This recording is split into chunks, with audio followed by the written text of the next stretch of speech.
I've received a request to review Sel D'Argent from BDK Parfums, so here I am holding this bright blue sample box in my hands. Let's see what this means. Sel D'Argent. I hope I'm pronouncing this correct. Huh, silver salt. Fascinating. Sel D'Argent is a relatively new addition by the BDK house, which was launched in 2020. And it does smell like salt. That salty aroma is quite subtle, but if you take a pack of good old rock salt, just like I did here, and sniff it, like really wholeheartedly inhale it, you would have just experienced the unique scent of salt. I specifically chose iodized salt. That's just how oceans smell, right? I'm using watercolors for this quick, colorful effect. The technique is called wet on wet, meaning that you have to moisten your paper first and then apply the desired color, and then you just watch the magic happen. I chose a variety of blues and a few drops of sandy shades. This palette represents Sel D'Argent the best. I added some salt on top. Because why not? There's actually a salty technique like this, and it creates some interesting effects. We can end the review here because how this looks is exactly how Sel D'Argent smells like. A wooden scoop filled with sea salt, some white flowers, and a piece of citrus. The official notes are salted accord, orange blossom, grapefruit, essence of Italian bergamot, ylang ylang essence from Madagascar, galbanum essence from Iran, ambroxan, cashmeran, timber silk, and musk. Timber silk is quite similar to ISO E Super. It's used to impart subtle strength to fragrances. I cannot tell you enough how wonderfully these words suit Sel D'Argent. Subtle strength. As you've already understood by now, this perfume smells salty. It really does have that minuscule medicinal iodine aspect to it. The second most prominent note is orange blossom, and it gives the perfume some bitterness.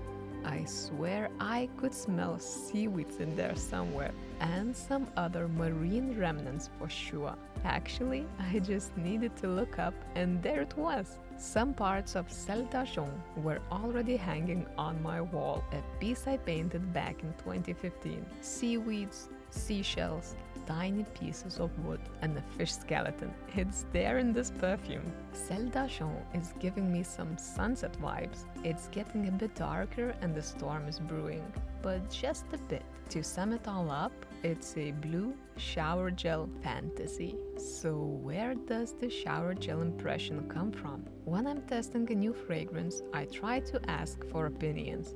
5 out of 6 people said that it reminded them of something very generic and blue-colored. An ocean-themed shower gel, a marine-oriented soap, even a gel candle, the one with embedded tiny starfish and seashells. Generally speaking, any marine-themed household object. However, I would personally say that this is a niche quality take on the ocean shampoo. Sel D'Argent really has a lot more depth and interesting stuff going on, but the direction my test subjects were describing is, well, quite correct. So I'd say that this is a real seashore scent with all the remnants of tiny sea creatures drying in the sun. A softest touch of light animalic ambroxan, mildly bitter white florals, and a touch of fresh, squeaky clean blue shampoo. For my final piece, I decided to use markers. First, I sketched what I wanted to draw using my good old mechanical pencil, and then gave the whole piece a faint outline with black ink. Can you already tell where I'm going with this one? I took some inspiration from traditional Japanese paintings. There's something magical in the way they portray the sea. Then I figured out what colors I should use for this drawing. One would assume that Sel D'Argent automatically would be best suited for warm weather. Undoubtedly, it would make for a perfect summer fragrance, an absolutely unisex creation that could suit people of all ages. But I believe that it has the potential to be more than that. Remember when I read the official notes in the very beginning of the video? One note in particular caught my attention: timber silk. I've never smelled it on its own, but the mighty internets described it as a note which imparts subtle strength to fragrances. Subtle strength. This is how I see the scent. It may feel like it's basic, just an aquatic shampoo or shower gel, but it has more to it. I wore it to my movement practice, to the great outdoors, and a bit more humble indoors. Sel D'Argent is versatile and quite long-lasting, not offensive, not intrusive. And now it's time for the final review. This is a storm in a shower gel bottle. If you find yourself attracted to anything blue or marine themed, you may find this one quite exciting. A subtle strand of the sea with all its creatures, a blue shampoo and a yellow cap representing that soft orange blossom bitterness. Thank you so much for watching this salty review. See you on the other one the next week. I'll be reviewing one insanely popular liquid. Bye!